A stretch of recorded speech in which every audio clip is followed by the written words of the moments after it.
The Vosica program presents the 8th in a series of talks by Earl Nightingale entitled, Can You Speak English? And now, Mr. Nightingale. Thank you. Hello. You know what your most valuable tool is when it comes to getting along with other people and getting what you want from life? Well, it's the most obvious thing in the world, and I suppose one of the most overlooked. It's your ability to use your language. It's a strange and unfortunate thing, but the great majority of folks have just about the same vocabulary as adults as they had in the 8th or 9th grade. They unnecessarily cripple themselves in this most vital aspect of successful living. Words are the tools with which we express our thoughts and desires to others. And the more tools we have in this toolbox, the more jobs we can handle. And it's no news to anyone, I suppose, but the way you use the English language is an immediate tip-off to just about anyone as to how well you're educated. In the old days, and not so old at that, people used to go around poo-pooing what they called book learning. I guess this is a hangover from the dark ages when people were suspicious of anything they didn't understand. I can remember as a kid hearing older folks complain about the younger generation spending too much time in book learning instead of going out and getting a job, any job, the way they had to do. All knowledge is stored in books. The more you read, the more knowledge you acquire. And knowledge still is and always has been power to the person who has it. And the use of the language, more than any other single thing, is a barometer of a person's knowledge.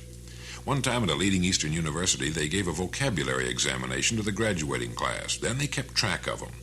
And after 5, 10, 15 years and so on, checked to see how the surviving grads were doing. Without a single exception, the ones who scored highest in vocabulary were doing best out in the world. That is, they had better jobs and were making more money and so on. And here again is a subject anyone can learn, but very few do. There are lots of wonderful books on English and vocabulary in every bookstore and library. But again, it smacks of work, so most folks just slip along using a horse and buggy vocabulary and wondering why they're traveling at a horse and buggy pace. One of the really funny aspects of our society is the number of people who will poke fun at those who speak with a foreign accent.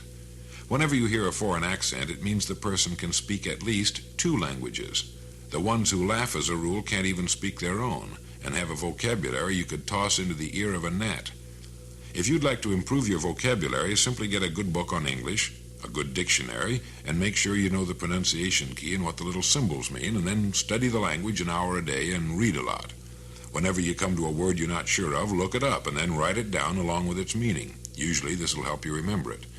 And then start working your new words into your vocabulary, but only when you're sure they fit.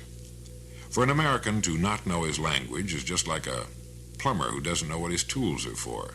He's not going to be trusted with very important jobs, is he? This is an interesting and vital aspect if we'll just spend a little bit of time every day or every week for a few months to learn it. I'll be back in just 1 minute. How's your language? It can be better if you want. Words are the symbols we use to communicate ideas. Naturally, the larger your vocabulary, the more clear and concise a picture you can paint of the thought you're trying to communicate. One of the basic qualities of any businessman, especially a salesman, is his ability to paint word pictures for his associates and customers, because it's only through the use of words in all their shades of meaning that we're able to get a point across exactly as we think in our own mind. In other words, give color to the picture your listener paints in his mind as he listens to you.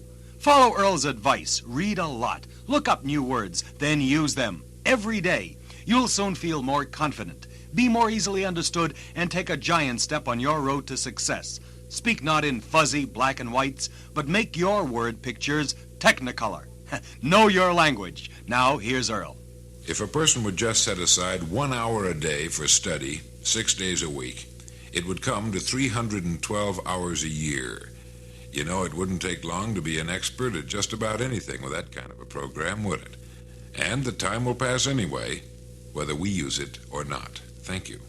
This is Mort Archer inviting you to hear Earl Nightingale again next week when he discusses Time Doesn't Pass, We Do.